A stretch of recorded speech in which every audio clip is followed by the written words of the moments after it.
قصہ یہ تھا کہ مولانا روم رحمۃ اللہ علیہ نے لکھا ہے کہ ایک شخص بازار میں پھر رہا تھا۔ اس نے یہ کہا کہ یہ جو سب دکھ رہے ہیں، یہ جو چل رہے ہیں، پھر رہے ہیں، سودا فروخت کر رہے ہیں، سودا لے رہے ہیں، آواز لگا رہے ہیں، اپنا مال بیچ رہے ہیں، یہ سب آدمی نہیں ہیں، یہ انسان نہیں ہے۔ ان کی شکل صورت تو انسانوں کی ہے، مگر انسانیت ان کو چھو کر بھی نہیں گزری۔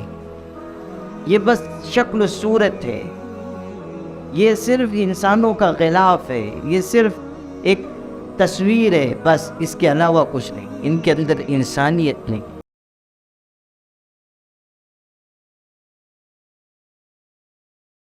جی S herbal wholesale Ayurvedic ادویات کا قابل اعتماد مرکز۔ تجارت کے خواہش مند حضرات کو ہم مکمل ٹریننگ دیتے ہیں۔ ہمارے ساتھ تجارت کر کے بھرپور پیسہ کمائیں۔ علماء کرام، حفاظ، ڈاکٹرز اور میڈیکل والوں کے لیے خصوصی رعایت۔ تفصیلات کے لیے ابھی رابطہ کریں۔ ری نوٹ ویلنیس نووا داد، کھاد، کھجلی، فنگل انفیکشن اور اس کے علاوہ بڑی بڑی بیماریوں کا بھروسہ مند علاج۔ ری نوٹ اس نووا ایک لاجواب دوا۔ تفصیلات کے لیے ابھی کال کریں۔ قصہ یہ تھا کہ مولانا روم رحمۃ اللہ علیہ نے لکھا ہے کہ ایک شخص بازار میں پھر رہا تھا اور دوپہر کا وقت تھا، اس کے ہاتھ میں چراغ تھا اور بازار میں ایسا معلوم ہوتا تھا کہ وہ کوئی چیز تلاش کر رہا ہے، ڈھونڈ رہا ہے۔ بہت دیر ہو گئی تو کسی نے اس کو روک کے پوچھا، میاں اتنی دیر سے کیا ڈھونڈ رہے ہو؟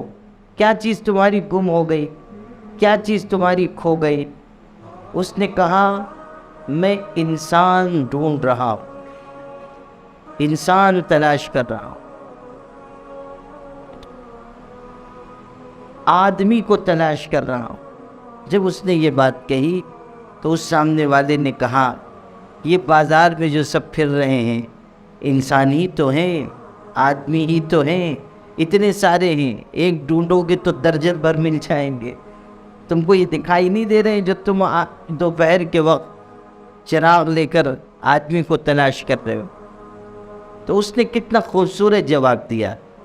اس کو شعر میں حضرت مولانا رومی رحمۃ اللہ علیہ نے لکھا ہے، ای کے می بینی خلاف آدمن نیستن آدم و لیکن غلاف آدمن۔ اس نے یہ کہا کہ یہ جو سب دکھ رہے ہیں، یہ جو چل رہے ہیں، پھر رہے ہیں، سودا فروخت کر رہے ہیں، سودا لے رہے ہیں، آواز لگا رہے ہیں، اپنا مال بیچ رہے ہیں، یہ سب آدمی نہیں ہیں، یہ انسان نہیں ہے۔ ان کی شکل صورت تو انسانوں کی ہے، مگر انسانیت ان کو چھو کر بھی نہیں گزری۔ یہ بس شکل صورت ہے، یہ صرف انسانوں کا غلاف ہے، یہ صرف ایک تصویر ہے، بس اس کے علاوہ کچھ نہیں، ان کے اندر انسانیت نہیں، ان کے اندر انسانوں کی صفات نہیں۔ کہ سمجھ لیجئے کہ جس طرح نمک میں نمکینی نہ ہو تو وہ بیکار ہے، شکر میں مٹھاس نہ ہو تو وہ بیکار ہے، اسی طرح اگر انسان میں انسانیت نہ ہو تو وہ بیکار ہے، وہ کسی مصرف کا نہیں۔ انسان کے اندر انسانی صفات آئے، اس کے اندر اخلاق آئے، اس کے اندر کردار آئے،